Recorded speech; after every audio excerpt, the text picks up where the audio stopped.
Selamat siang semuanya. Kembali lagi dalam acara podcast 3 Uhuy.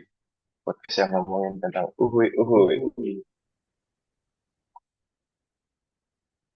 Ya, rencana siang hari ini kita akan membuat podcast tentang rencana aksi membuat PU lebih baik. Nah, kira-kira dari Mas dan Mbaknya ini boleh nggak sih perkenalan ulang atau nggak perlu perkenalan ulang lagi nih? Boleh kali Mas ya, perkenalan dulu nama saya Fahmi. Nama saya Reza. Nama saya Fandi. Nama saya Noval. Nama saya Natasha. Nama saya Nafsa. Oke, makasih Mbak dan Mas semuanya. Jadi kita hari ini seperti yang tadi saya mau omongkan di awal, rencana aksi membuat PU lebih baik. Sebelumnya, setelah mengikuti beberapa materi distance learning kemarin, apa aja sih kira-kira yang teman-teman dapat dari pelatihan tersebut? Dan mungkin apa yang paling berkesan buat teman-teman? Boleh sekiranya siapa yang mau menjawab? Ya, izin masuk ya, Mas. Kalau menurut saya, kemarin itu banyak banget hal-hal yang didapatin sih. Mulai dari wawasan kebangsaan, terus ada juga bela negara, terus juga kemarin itu sempat bahas isu-isu politik yang lagi hangat-hangatnya nih akhir-akhir ini. Terus juga dikasih saran juga kita sebagai ASN itu harusnya kayak gimana menanggapi isu-isu politik itu. Nambahin dari Mbak Nafsia ya Mas. Selain dari teknisnya tadi, sebenarnya yang buat happy juga kita bisa nambah teman ya di sini. Ini kan beberapa kita kan baru pada kenal di sini, jadi nambah jaringan juga. Selain itu, ini ada enak dan gak enak juga kita diajarin untuk bekerja dalam tekanan dan bagi waktu, di mana teman-teman kan di kantor mungkin masih ada yang ngasih punya kerjaan, tapi kita dikasih dua tugas yang biasanya harus selesai dalam setengah hari gitu. Kalau aku gitu sih Mas. Mungkin ada yang lain.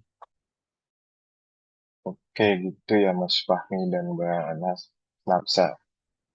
Em, Tapi sebelumnya nih, tujuannya Mas-Mas dan Mbak-Mbak ini menjadi PNS itu apa sih sebenarnya? Terus kenapa milih Kementerian PU? Gak milih kementerian lain gitu misalnya?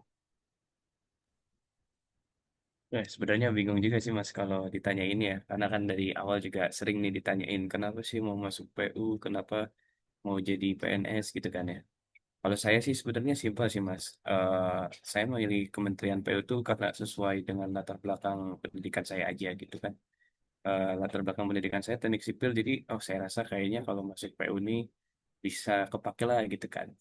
Terus alasan saya jadi PNS juga sebenarnya nggak ada alasan yang spesifik sih Mas, karena saya cuma pengen menekuni bidang saya, tapi ini sambil kita berkontribusi langsung dalam membantu menjalankan program pemerintahan gitu. Jadi kan kayak sekali mendayung dua tiga pulau terpenuhi lah ya, dilalui gitu. Jadi bisa fokus bangun karir sambil juga bekerja untuk memenuhi kebutuhan masyarakat. Mungkin gitu sih Mas. Setuju banget tuh sama Mas Noval ya. Kalau kalau kita bahas PU tuh kayaknya apa hasilnya kan betul-betul dirasain sama masyarakat gitu ya. Jadi kita kerja itu rasanya kayak lebih happy karena ngelihat misal contohnya aja kayak saya kan kerja di irigasi gitu. Kalau ngelihat respon petani tentang infrastruktur yang kita udah bangun gitu, jadi bergabung di PU jadi suatu kebanggaan banget sih. Mungkin itu alasannya, Mas. Izin masuk ya. Dari saya juga sama. Kenapa pilih PU itu karena memang sebelumnya untuk menjadi PNS ini kan masuknya sulit, tesnya berkali-kali. Jadi emang kita tuh udah filter terakhir untuk kita bisa masuk ke PU dan kita ini orang-orang yang layak untuk kita bisa membangun Indonesia melalui Kementerian PU. Nah, bener banget tuh Mbak Natasha. Seperti yang Mbak Natasha bilang nih, kan masuk di PU tuh sulit tuh. Tesnya banyak, lagi juga banyak yang lolos. katanya integritasnya juga tinggi di PU. Tapi nih, pas kalian semua sudah masuk di PU, gimana sih rasanya pas pertama kali kerja di PU? Sesuai nggak sama ekspektasi awal kalian? Oke. Eh, Kalau menurutku ya Mas ya, sebenarnya pas masuk PU tuh aku nggak terlalu banyak berekspektasi ya, karena ya namanya instansi pemerintah, anggapanku tuh ya kurang lebih sama aja lah di dalamnya, sama kayak instansi lainnya, mungkin kementerian lainnya juga sama. Tipe-tipe orangnya juga ya tipe-tipe PNS-PNS biasa. Apalagi saat ini pandangan orang kan kurang begitu baik ya dengan ASN. Jadi ya lebih lower the expectation, tapi tetap do better itu kalau aku ini.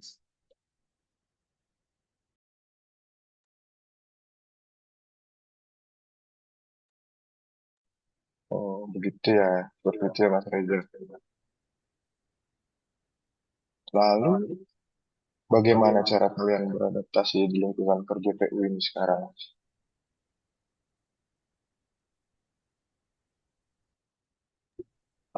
Kalau cara adaptasi di PU, sebenarnya kalau aku ya mungkin nggak tahu kalau teman-teman yang lain, cuman kalau aku kebetulan memang apa namanya sempat gabung di KI, jadi KI gitu di salah satu direktorat. Jadi kalau suasana kerja udah nggak asing.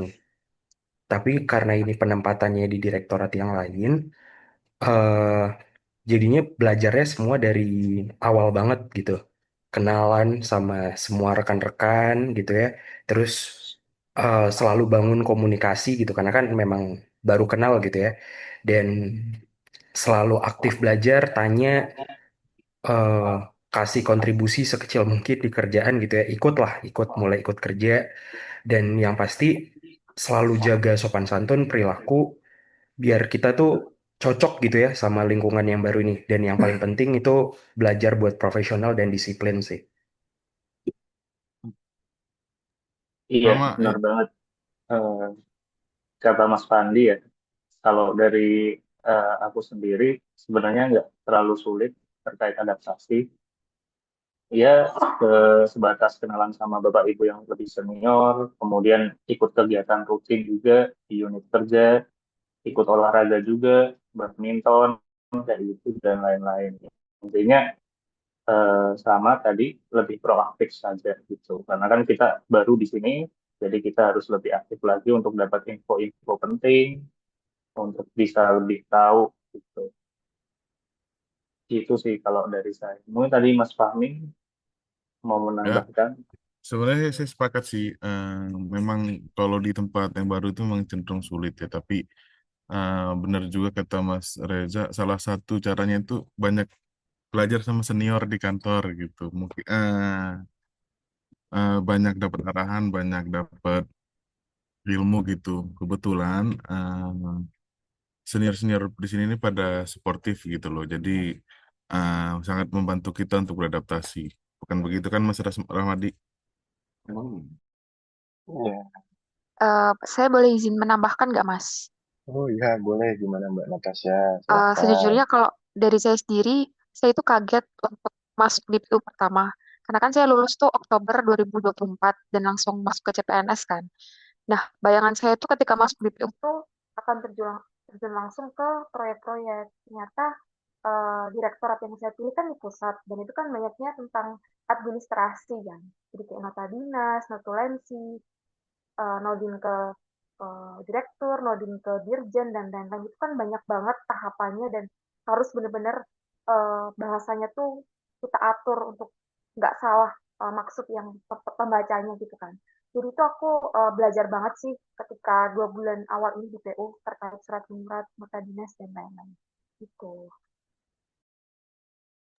Siap, siap, siap. Makasih Mbak Natasha. Berarti sejauh ini peran kalian di PU ini sudah lumayan banyak ya Mas Mbak. Terus bangga lah ya menjadi bagian dari sistem pemerintahan PU ini. Eh, Oke, kalau terkait bangga atau tidak, sebenarnya itu relatif sih Mas, kalau dari saya pribadi ya. eh, untuk saat ini peran kita kemudian supporting apapun yang bisa disupport karena saya juga masih beradaptasi juga. Jadi sembari dikenalkan dengan sistem-sistem yang sudah ada, budaya-budaya yang sudah ada, sembari belajar juga gitu. Misalnya di tempat saya ada monitoring, kemudian ada sakit, ada laporan kinerja dan sebagainya.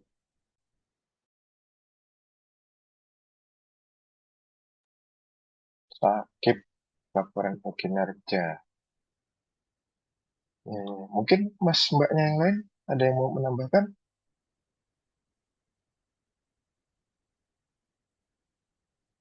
Ya Mas, kalau bangga ya bisa dibilang bangga lah. Apalagi sebenarnya bukan ke kita sih yang bangga, mungkin orang tua dan keluarga di rumah gitu ya. Tapi yang dipentingkan bukan bangganya gitu. Kita kan harus tetap sebagai ASN kita harus tetap mengembangkan kompetensi kita untuk menjawab tantangan ke depannya begitu Mas. Cakep banget, Mas Fahmi. Ah, mengenai tantangan tuh Mas, tantangan dan solusi. Tantangan dan solusi apa sih Mas yang sudah Mas atau Mbak rasakan sampai sejauh ini? Bisa diceritain nggak nih Mas Mbak ya? Dikit aja, nggak usah banyak-banyak. Oke, izin cerita dikit ya Mas. Kalau dari saya sih untuk saat ini banget adalah membagi antara tugas kantor dan tugas latsar. Karena yang tadi awal dibilang, sehari kita dapat 2 tugas dan deadline-nya tuh tidak ada setengah hari. Jadi mau nggak mau kita harus bisa bagi waktu, kalau bisa bikin skema jadwal dan deadline-nya. Kalau solusinya sih dari aku itu aja sih Mas. Mungkin dari teman-teman yang lain ada yang bisa nambahin. Kalau ngomongin tugas ya, apalagi tantangan tadi, selain deadline, cari ide buat tugas setiap hari itu cukup ngedrain pikiran gitu. Tapi kan untungnya pada masa sekarang ini banyak alternatif atau alat bantu untuk kita gitu loh. Eh, Sebenarnya kemajuan teknologi sekarang tuh bisa kita manfaatin dengan maksimal. Sekarang udah ada Canva, udah ada alat bantu editing yang lain. ChatGPT walaupun AI juga bisa bantu kita cari ide-ide gimana sih konten yang baik begitu, Mas Ramadi. Iya, bener banget Mas. Teknologi ini, kemajuan teknologi ini membantu banget dalam menyelesaikan tugas. Tapi ini Mas, kira-kira ada nggak dampak negatif ke kinerja kita semua ini di kantor dengan dengan kemajuan teknologi saat ini Mas? Izin masuk ya, Mas. Kalau dari dampak negatif sih sejauh ini belum ada ya. Karena kemajuan teknologi ini ngebantu banget dalam menyelesaikan tugas sehari-hari ini. Baik dalam pembuatan laporan, update progres, apalagi kan kita ini kerjanya di pusat ya. Jadi apa-apa harus dapat progres dari balai gitu. Dan dengan kemajuan teknologi ini kita nggak harus langsung datang ke pusat tiap hari gitu untuk tahu progres kerjanya.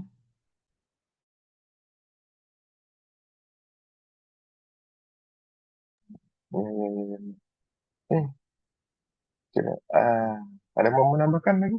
Atau Nambahin dikit aja kali ya. boleh Mas? Nambahin dikit. Jadi kalau kalau kita bahas dampak positifnya teknologi pasti banyak banget lah ya, bikin semua jadi efisien dan jadi satset gitu kan. Cuman kalau dampak negatifnya mungkin eh, karena kita, contohnya kayak kita nih, karena kita udah kebiasa banget kan rapat rapat semuanya eh, online gitu ya. Jadi kadang-kadang komunikasi kita secara personal itu kurang. Terus juga kayak mungkin karena gangguan jaringan jadinya diskusi kita jadi kurang lancar dan sebagainya. Dan yang pasti kayak tadi tuh Canva, ChatGPT segala macam itu kan bagus ya. Cuman kadang-kadang bikin kita ketergantungan gitu. Jadinya bikin otak kita juga nggak mikir ekstra banget gitu. Nah, tapi intinya kita tetap harus bijak aja sih pakai teknologi dan manfaatin keuntungannya semaksimal mungkin. Betul banget Mas. Saya setuju sih. Kemarin juga kita kan sempat tuh apa namanya ngobrolin soal judul dan lain-lain itu kan juga dampak negatif dari teknologi juga kan ya. Jadi sebenarnya teknologi ini banyak banget apa namanya tuh manfaatnya banyak juga, tapi dampak buruknya. Tapi yang penting asal kitanya aja mau jadi orang yang kayak gimana dan kita bijak makainya gitu sih Mas. Iya, oke. Berarti kan ini kalau yang saya tangkap dari oh, jawabannya Mas dan Mbak semua itu tujuannya pasti apa untuk membuat PU yang lebih baik ya. Kira-kira nih yang terakhir nih dari pertanyaan saya, rencana aksi apa sih yang kira-kira sudah disiapkan Mbak dan Mas ya untuk membangun PU lebih baik lagi ke depannya Mas Mbak? Oke, aku izin menjawab ya Mas ya. Kalau dari saya pribadi, sejauh ini selama kita 2 bulan bekerja di PU, kalau dari saya menyiapkan diri untuk bekerja dengan baik. Jadi kita tunjukkan ke teman-teman dan ke atasan bahwa kita tuh bisa kerja dengan baik.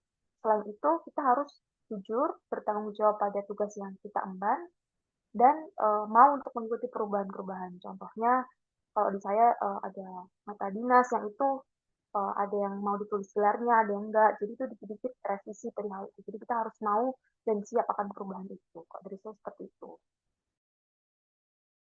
Saya tambahin ya Mas, nyangkut juga sih ke teknologi. Kalau saya rencana aksi saya itu saya pengennya melibatkan keterlibatan dengan teknologi, tapi digunakan secara bijak itu tadi tidak tergantung ya. Jadi adanya ChatGPT itu atau AI yang lain tuh jadi media bantu kita lah gitu dalam melaksanakan pekerjaan kita supaya lebih cepat gitu. Jadi kita memaksimalkan potensi dari teknologi ini sebaik-baiknya. Dan kalau untuk rencana aksi sendiri untuk membuat PU lebih maju, kalau dari saya sendiri sih mengedepankan kejujuran aja gitu Mas. Jadi saya kerja profesional sesuai dengan eh, yang diberikan mandat tugasnya, kemudian tidak melakukan apa macam-macam yang dapat merugikan kantor PU ini gitu sih Mas. Kalau saya jadi saya mengedepankan saya menjadi pribadi yang lebih baik gitu dalam mengerjakan apapun supaya tidak berdampak buruk di kantor gitu sih Mas. Kalau dari saya pribadi, rencana aksi itu menurut saya yang sederhana saja. Jadi yang mungkin semua orang bisa melakukan lah. Tentunya tetap dengan berlandaskan kepada core value berkelak. Contohnya mematikan listrik ketika sudah tidak digunakan, kemudian memeriksa tugas dengan cermat, serta datang tepat waktu sesuai jadwal. Menurut saya hal-hal kecil semacam itu perlu kita lakukan dengan sepenuh hati sebagai AS. Itu sih Mas. Iya, setuju, setuju banget. Jadi hal-hal kecil itu bisa dampaknya sangat besar gitu ya untuk buat PU lebih maju. Apalagi kita yang udah dibekalin dengan core value berakhlak, itu pasti bisa jadi agen perubahan lah ke depannya gitu. Yang pasti kita tetap harus disiplin, profesional, dan berani gitu. Eh, dan kita juga harus percaya diri buat kasih ide-ide yang segar gitu. Dengan teknologi yang tadi udah kita bahas, kita optimalkan digitalisasi, terus berkomitmen untuk bikin semua tata kelola termasuk di PO itu jadi lebih efisien. Dan kita juga harus mendukung Asta Cita, program pemerintah, dan intinya kita harus berkontribusi lah buat bangsa. Mungkin itu. Nambahin dikit ya Mas. Mungkin benar dari hal-hal kecil. Sebenarnya menyadari kalau kita sebagai ASN ini bukan hanya bekerja, tapi juga sebuah bentuk pengabdian gitu loh. Jadi ya kita bekerja jangan mikirin kemana-mana. Terus me- menerapkan nilai-nilai berakhlak juga penting gitu loh Mas untuk eh, karir kita ke depannya. Terima kasih.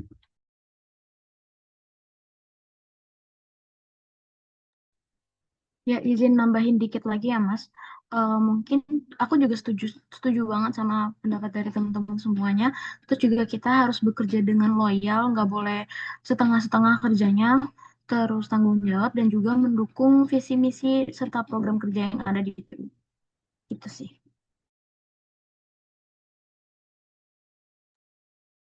Oke, oke. Berarti ini semua sudah punya visi dan misi eh, yang bertujuan sangat baik ya untuk menjadikan PU lebih baik lagi ke depannya. Mungkin sekiranya saya cukupkan dulu ya untuk podcast kita kali ini. Terima kasih atas waktunya Mbak dan Mas kalian. Kita insya Allah akan berjumpa di podcast-podcast yang lainnya. Terima kasih, Mas. Terima kasih Bye. semua. Ya, Tiga. terima kasih.